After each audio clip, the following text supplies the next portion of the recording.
Haleluya, haleluya. Saudaraku yang kekasih, di dalam nama Yesus dimanapun saudara berada, hari ini saya membaca firman Tuhan buat kita yang tertulis di dalam Kisah Para Rasul pasal 2 ayat yang keempat. Beginilah firman Tuhan. Maka penuhlah mereka dengan Roh Kudus, lalu mereka mulai berkata-kata dalam bahasa-bahasa lain, seperti yang diberikan oleh Roh itu kepada mereka untuk menyatakannya. Coba perhatikan, maka penuhlah mereka dengan Roh Kudus. Murid-murid sedang berkumpul bersama-sama. Tahu-tahu mereka penuhlah mereka dengan Roh Kudus. Saudaraku, mungkin kita berkata di dalam hati, itu kan terjadi di gereja mula-mula. Itu kan hanya terjadi pada murid-murid Yesus yang sedang berkumpul pada waktu itu. Tetapi saya mau ingatkan kepada kita, dipenuhi Roh Kudus itu masih berlaku sampai saat ini. Orang yang dipenuhi Roh Kudus pasti dia memiliki keberanian. Maka coba perhatikan tadi di sini saudara akan dikasih oleh Tuhan. Lalu mereka mulai berkata-kata dalam bahasa-bahasa lain seperti yang diberikan oleh Roh itu kepada mereka untuk menyatakannya. Orang yang dipenuhi Roh Kudus bisa dia melakukan sesuatu yang tidak pernah dia rasakan. Coba perhatikan. Apakah mereka bisa berkata-kata sebelumnya? Bahasa-bahasa lain tidak. Berarti dia mengerti, saudara dikasih oleh Tuhan. Tuhan berikan sesuatu, hal yang baru dalam kehidupan mereka. Bagi orang yang dipenuhi oleh Roh Kudus. Makanya hari ini saya memberikan tema saya, yaitu hidup dipenuhi oleh Roh Kudus. Setiap orang percaya, setiap pelayan Tuhan, bahkan evangelis gereja, penatua gereja, WL singers, para choir, pemain musik, bahkan seluruh yang melayani pekerjaan Tuhan, bahkan tanpa terkecuali jemaat Tuhan juga, rindu dipenuhi oleh Roh Kudus. Kenapa? Kenapa rindu? Karena lewat kalau seseorang dipenuhi oleh Roh Kudus, pasti ada sesuatu hal di dalam dirinya, perubahan. Ya, ada sesuatu hal dalam dirinya, hal-hal yang positif. Ada sesuatu hal dalam dirinya adalah hidupnya tidak akan pernah sama lagi dengan dunia ini. Kenapa? Karena sudah dipenuhi oleh Roh Kudus. Banyak orang berkata, saya sudah dipenuhi oleh Roh Kudus. Tetapi dia masih kompromi dengan dosa. Mulutnya masih menjatuhkan orang. Mulutnya masih menghina orang. Ya. Hatinya masih menyimpan kepahitan, tidak hidup dalam kasih, tidak taat firman Tuhan. Dia berkata, saya sudah dipenuhi oleh Roh Kudus. Tetapi hari ini, mari kita belajar bersama. Kalau kita sudah dipenuhi oleh Roh Kudus, saya percaya pasti ada perubahan di dalam diri kita. Amin, saudara dikasih Tuhan. Amin. Nah, yang menjadi pertanyaan bagi kita, untuk menjaga hidup dipenuhi Roh Kudus, ada prinsip yang perlu orang percaya lakukan. Yang pertama, hidup dalam ketaatan penuh. Kalau seseorang sudah dipenuhi oleh Roh Kudus, harus hidup di dalam ketaatan penuh. Artinya dia taat apa yang Tuhan lakukan di dalam hidupnya. Dia taat melakukan firman Tuhan. Kalau dia seorang pelayan Tuhan, dia taat. Dia hidup dalam kekudusan. Dia taat melakukan apapun aturan-aturan yang sudah ditetapkan saudara dikasih Tuhan di gereja lokal. Banyak sekarang. Ya, banyak saya lihat saudara dikasih oleh Tuhan, pelayan-pelayan Tuhan yang ada di mimbar. Ketika firman Tuhan yang disampaikan nggak ada itu dengar firman Tuhan. Dia apa yang dia kerjakan, main HP dari awal sampai selesai firman Tuhan. Makanya kalau pendeta nanya, apa yang firman Tuhan saya sampaikan, nggak ngerti dia. Jangan sampai terjadi dalam kehidupan kita. Jangan ngaku sudah dipenuhi oleh Roh Kudus kalau tidak hidup dalam ketaatan penuh.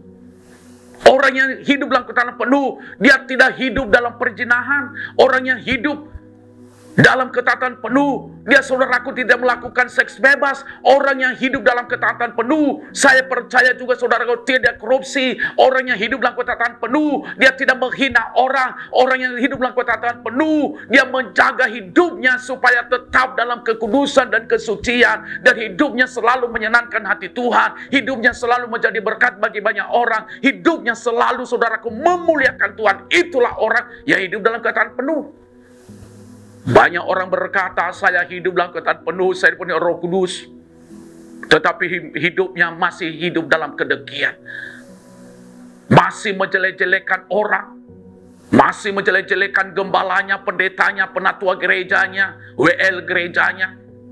Masih tidak bisa mengampuni, masih hidup dalam sakit hati, masih hidup dalam kedengkian, masih cari kekayaan, saudaraku, ke kuburan, ke tempat-tempat sakral.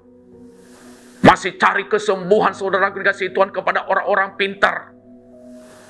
Orang yang hidup dalam ketaatan penuh, kalau dia sudah dipenuhi Roh Kudus, dia tidak akan mengerjakan itu. Amin.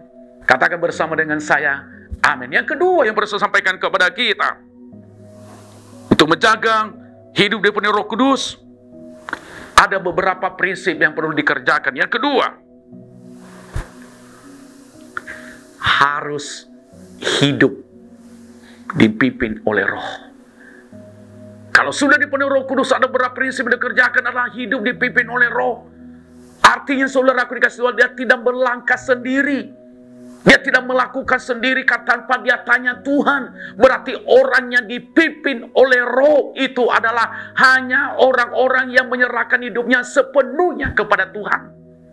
Hanya orang-orang yang melakukan firman Tuhan. Hanya orang-orang yang menjaga kekudusan dan kesucian. Hanya orang-orang, saudaraku, yang menjaga mulutnya. Hanya orang-orang, saudaraku dikasihi Tuhan, yang menjaga pikirannya. Hanya orang-orang yang menjaga hatinya. Makanya kata firman Tuhan berkata begini, jagalah hatimu dengan segala kewaspadaan, karena dari situ terpancar kehidupan. Harus kita jaga hati kita. Jangan sampai hati kita meracun yang jahat. Jangan sampai mulut kita mengucapkan dusta. Kalau kita di gereja seperti malaikat, saudaraku dikasih, kalau di gereja menyembah Tuhan, haleluya, berbahasa roh lagi lama-lama, selama-lama, saudaraku dikasih oleh Tuhan, luar biasa. Tetapi hidupnya tidak dipimpin oleh Roh Kudus.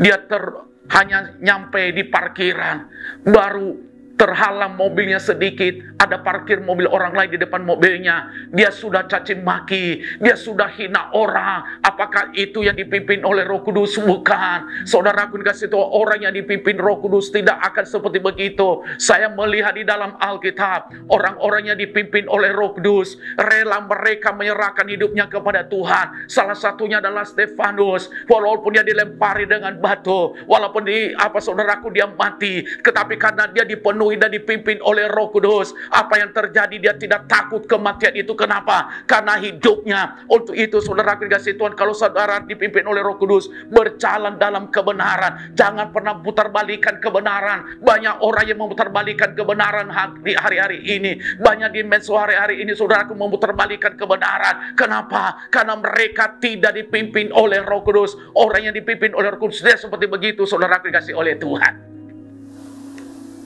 Biarlah kita belajar bersama. Saya juga sebagai hamba Tuhan, saya terus belajar supaya hidup saya tetap dipimpin oleh Roh Kudus dimanapun Tuhan tempatkan. Amin. Rumah tanggamu, izinkan Roh Kudus yang memimpin. Pak, izinkan Roh Kudus yang memimpinmu. Kalau Roh Kudus yang pemimpinmu, saya percaya engkau menjadi suami yang baik, engkau menjadi bapak anak-anak yang baik, engkau menjadi kepala rumah tangga yang baik, engkau menjadi imam yang baik dalam rumah tangga.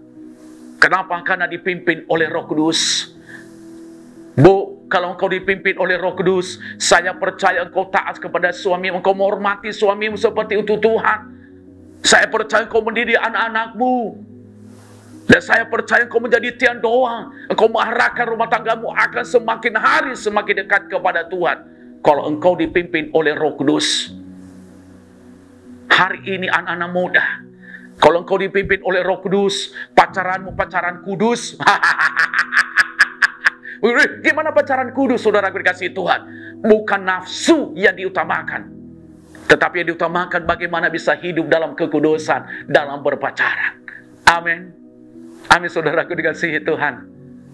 Saya percaya kalau orang dipimpin Roh Kudus, nggak ada perselingkuhan, nggak ada yang korupsi, nggak ada yang menipu, saudaraku dikasihi Tuhan. Tapi hari ini saya mengatakan kepada kita, biarlah lewat ibadah pencurahan Roh Kudus, kita harus dipimpin Roh Kudus sepenuhnya. Yang ketiga yang perlu saya sampaikan kepada kita untuk menjaga hidup yang dipenuhi Roh Kudus, ada beberapa prinsip yang perlu dikerjakan, yaitu selalu menjaga kekudusan sampai akhir hidup. Katakan bersama dengan saya, menjaga kekudusan sampai akhir hidup. Katakan bersama dengan saya sekali lagi, menjaga kekudusan sampai akhir hidup. Kalau mau hidup dipenuhi oleh Roh Kudus, jaga kekudusan. Kenapa? Kudus itu, saudaraku, yang kudus itu datang hanya kepada orang kudus. Ya. Yang murni itu hanya datang kepada yang murni. Enggak ada dia datang kalau seperempat kudus, enggak. Tetapi dia datang kepada orang yang menjaga kekudusan sampai akhir hidup. Hari ini lakukan firman Tuhan. Saya percaya biarlah Roh Kudus tetap memenuhi setiap pribadi kita. Mulai hari ini dan akan sampai selama-lamanya. Sukses saudara, Tuhan Yesus memberkati.